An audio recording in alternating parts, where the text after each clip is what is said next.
میرے بھائی اور بزرگوں، میں آپ کے سامنے جو ہے ایک ایسے شخص کا تذکرہ کرنے جا رہا ہوں جس کا تذکرہ قرآن مجید میں ان آیتوں میں، اور وہ شخص دنیا کے اندر جو ہے بہت ہی مشہور و معروف ہوئے، اور وہ کس چیز میں مشہور ہوئے؟ وہ حکمت میں اور دانائی میں اللہ رب العزت نے انہیں عطا کیا، اور وہ دنیا کے اندر مشہور حکیم بنے۔ اس دنیا کے اندر بہت سارے حکیم گزرے، نہ جانے کتنے لاکھوں اربوں خربوں بہت سارے حکیم گزرے، لیکن اللہ رب العزت نے قرآن کریم میں اس کا تذکرہ نہیں کیا۔ اور میرے بھائی اور بزرگوں، وہ حکیم جو ہے نہ ہی بہت زیادہ مالدار ہے اور نہ ہی وہ بہت دولت مند ہیں، لیکن اللہ رب العزت نے انہیں حکمت عطا کی۔ اسی طریقے سے وہ حکیم جو ہے بہت اونچے خاندان والے نہیں ہیں، بلکہ ایک حبشی غلام ہیں، اور وہ بہت زیادہ جو ہے اسمارٹ بھی نہیں ہے، خوبصورت بھی نہیں ہے، بلکہ وہ کالے کلوٹے ہیں۔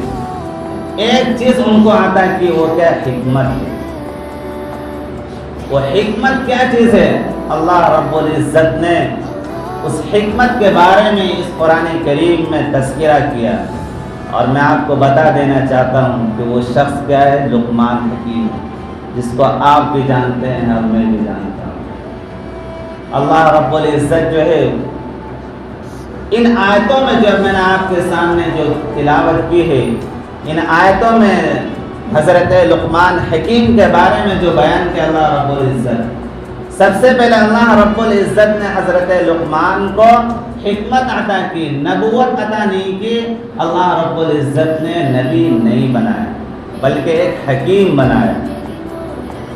لیکن میرے بھائی اور بزرگ، اللہ رب العزت نے انہیں حکمت عطا کی، لیکن یہ لقمان حکیم اپنے بیٹے کو کیا نصیحت کرتے ہیں کہ ہمارے لیے بہت ضروری بنتا ہے کہ اس کو غور سے سنیں۔ حضرت اللہ رب العزت خود قرآن کریم میں فرماتے ہیں وَلَقَدْ آتَيْنَا لُقْمَانَ الْحِكْمَةَ أَنِ اشْكُرْ لِلَّهِ، کہ ہم نے لقمان کو حکمت عطا کی، أَنِ اشْكُرْ لِلَّهِ، کہ تو اے لقمان تو اللہ کا شکر ادا کر، وَمَن يَشْكُرُ فَإِنَّمَا يَشْكُرُ لِنَفْسِهِ، اور جو کوئی اللہ کا شکر ادا کرتا ہے تو وہ اپنے لیے شکر ادا کرتا ہے، یعنی اپنی ذات کے لیے شکر ادا کرتا ہے۔ کیا مطلب؟ اس کا مطلب یہ ہے کہ اگر کوئی شخص اللہ کا شکر ادا کرتا ہے تو وہ اپنے لیے شکر ادا کرتا ہے۔ دوسری آیت میں اللہ رب العزت خود فرماتے ہیں لَإِن شَكَرْتُمْ لَأَزِيدَنَّكُمْ وَلَإِن كَفَرْتُمْ إِنَّ عَذَابِي لَشَدِيدٌ، اگر تم اللہ کا شکر ادا کرو گے تو اللہ رب العزت تمہیں اور اضافہ کریں گے اور تمہیں عطا کریں گے، وَلَإِن كَفَرْتُمْ إِنَّ عَذَابِي لَشَدِيدٌ، اور اگر تم ناشکری کرو گے اور اگر تم نافرمانی کرو گے تو اللہ کا عذاب بہت سخت ہے۔ اس لیے میرے بھائی اور بزرگوں، اللہ کا شکر ادا کرنا سیکھیں، اور اللہ کا شکر کس طریقے سے کی جاتی ہے اور اس کے طریقے کیا ہیں یہ سب جانتے ہیں کہ اللہ کا شکر کن جگہوں پر اور کس طریقے سے کی جاتی ہے۔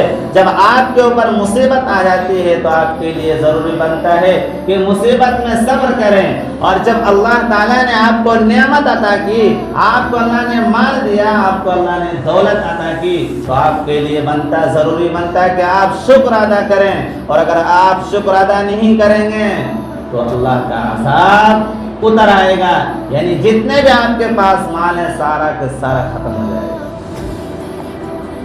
میرے بھائی اور بزرگ، آگے جو ہے حضرت لقمان حکیم جو ہے کیا فرماتے ہیں قرآن کریم میں؟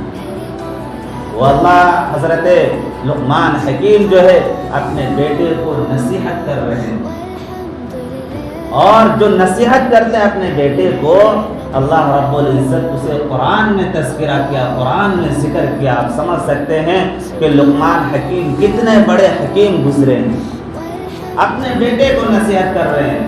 آج جو ہم کیا ہے اپنے بیٹے کو نصیحت نہیں کرتے، اور نہ اپنے بیٹے کو نصیحت کرتے ہیں، نہ اپنے بیٹے کو وصیت کرتے ہیں۔ آج ہم غلط چیزوں میں ہم کیا کرتے ہیں؟ وصیت اور نصیحت کرتے ہیں۔ آج جو ہے پڑوس کا اگر لڑائی ہو جائے، گھر میں کسی پڑوسی سے لڑائی ہو جائے تو اپنے بیٹے کو نصیحت کرتے ہیں کہ بیٹا تم مت جانا، معاملہ گڑبڑا جائے گا، تم اس کے گھر میں نہیں جانا۔ یہ ہمارا کیا نصیحت ہوتا ہے؟ اگر کوئی معاملہ آ جائے، کسی جگہ کوئی لڑائی اور جھگڑے ہو جائے اور مسلمان کے اندر لڑائی ہو جائے اور ایک دوسرے سے تفرقہ ہو جائے اور ایک دوسرے سے دشمنی ہو جائے، تو وہاں پہ ہم اپنے بیٹے کو نصیحت کرتے ہیں، بیٹا مت جانا اور مار کھا جاؤ۔ اگر کہیں پہ لڑائی ہو رہی ہے، آپس میں لڑائی ہو رہی ہے مسلمان میں، تو ایک والدین اپنے بیٹے کو گھر میں نصیحت کرتے ہیں کہ بیٹا مت جانا لڑائی میں، مرنا تمہیں بھی مار دیں۔ اسی طریقے سے والدین جو اپنے اولاد کو نصیحت کرتے ہیں کہ اگر میں مر جاؤں گا تو فلاں کے پاس سے اتنا روپیہ تم لے لینا۔ اسی طریقے سے کچھ والدین جو اپنے اولاد کو نصیحت کرتے ہیں، وصیت کرتے ہیں کہ فلاں شخص کے پاس جو میرا قرض اس سے لے لینا۔ یہ ساری چیزیں ہم کیا کرتے ہیں؟ نصیحت اور وصیت کرتے ہیں۔ لیکن حضرت لقمان حکیم جو ہے ایک بہت بڑے حکیم گزرے ہیں۔ اللہ رب العزت نے خود قرآن کریم میں اس کا تذکرہ کیا۔ جب وہ اپنے بیٹے کو نصیحت اور وصیت کر رہے ہیں تو کہہ رہے ہیں، کیا فرما رہے ہیں؟ وَإِذْ قَالَ لُقْمَانُ لِابْنِهِ وَهُوَ يَعِظُهُ يَا بُنَيَّ لَا تُشْرِكْ بِاللَّهِ، کہ جب لقمان حکیم اپنے بیٹے سے فرمایا اس حال میں کہ وہ اپنے بیٹے کو نصیحت کر رہے تھے کہ یا بنی لا تشرک باللہ، کہ یقیناً میرے بیٹے تم اللہ کے ساتھ شریک نہ ٹھہرانا۔ کیوں نہیں ٹھہرانا؟ ان الشرک لظلم عظیم، کہ شرک بہت بڑا ظلم ہے۔ یہ لقمان حکیم اپنے بیٹے کو نصیحت کر رہے ہیں، یا بنی لا تشرک باللہ، کہ میرے بیٹے اللہ کے ساتھ شریک نہ ٹھہرانا۔ کیوں نہیں ٹھہرانا؟ ان الشرک لظلم عظیم، کہ شرک بہت بڑا ظلم ہے۔ آج ہم اپنے بیٹے کو نصیحت نہیں کرتے۔ آج جو ہے ہم لوگوں کے لیے بنتا ہے، ایک مسلمان کے ناطے ایک مسلمان کے لیے ضروری بنتا ہے کہ اپنے اولاد کو سب سے پہلے جو تعلیم ہماری زبان سے یہی نکلنا چاہیے کہ میرے بیٹے تم اللہ کے ساتھ شریک نہ ٹھہرانا۔ آج جو ہے اولاد جو شرک میں ملوث ہو رہی ہے، جو کچھ جو مزاروں پہ جا رہے ہیں اور کچھ جو چادریں چڑھا رہے ہیں، اسی طریقے سے باباؤں کے پاس جا رہے ہیں، نجومیوں کے پاس جا رہے ہیں، پجاریوں کے پاس جا رہے ہیں، سارے کے سارے آج کچھ مسلمان جو ہے، بعض ہی مسلمان جو ہوں گے جو شرک سے بچ رہے ہوں گے۔ میرے بھائی اور بزرگوں، اکثر مسلمان جو ہے شرک میں مبتلا ہے۔ آج ہم اس چیز کو نہیں سمجھ پا رہے ہیں۔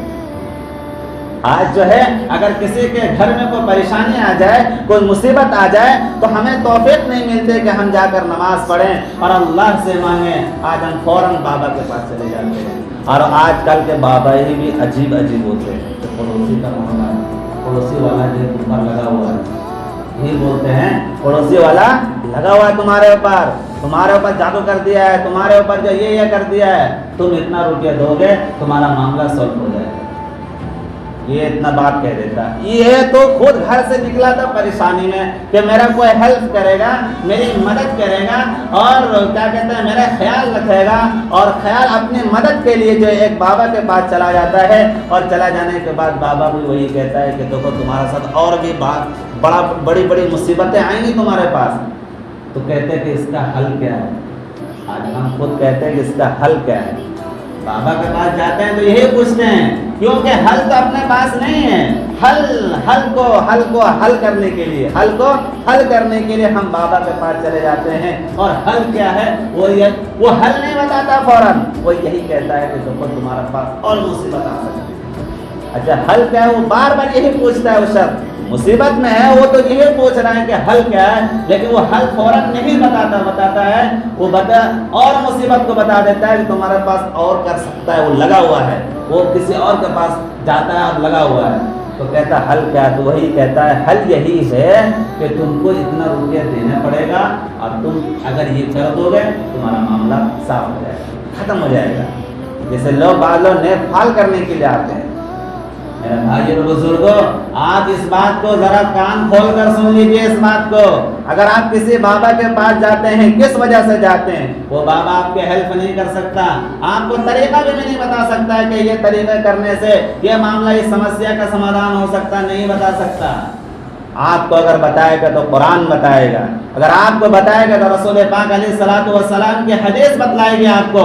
اگر آپ کے ساتھ کوئی مصیبت ہے، اگر آپ کے ساتھ کوئی دشمن لگا ہوا ہے تو قرآن کریم کی آپ تلاوت کریں۔ کفار و مشرکین آپ کو معلوم ہوگا، آپ علیہ الصلوۃ والسلام کے لیے گئے، آپ علیہ الصلوۃ والسلام کے لیے جب آپ صلی اللہ علیہ وسلم جب ہجرت کر رہے تھے مکہ سے مدینہ، تو کفار و مشرکین نے یہی سازش کی کہ ان کو اوپر جادو کر دیا جائے اور ان کے گھر کو بند کر دیا جائے، اور چاروں طرف جو کفار و مشرکین جو ہے چاروں طرف جو ہے گھیرا بندی کر لی اور کہا کہ آج محمد کو گھر سے نکلنے نہیں دوں گا۔ لیکن اللہ نے فرمایا کہ اے محمد، تمہیں پریشان ہونے کی ضرورت نہیں ہے، تمہیں گھبرانے کی ضرورت نہیں ہے، تم سورہ یاسین کی تلاوت کرو اور اپنے ہاتھ میں مٹی لو اور مٹی میں سورہ یاسین کی تلاوت کرو اور اس مٹی کو ان کفار و مشرکین کے آنکھوں پر تم ڈال دو، وہ سارے کے سارے جو ہے وہ نابینا ہو جائیں گے، وہ آپ کو دیکھ نہیں سکتے، وہ آپ کو جو ہے آپ جب گزریں گے تو آپ کو دیکھ نہیں سکتے۔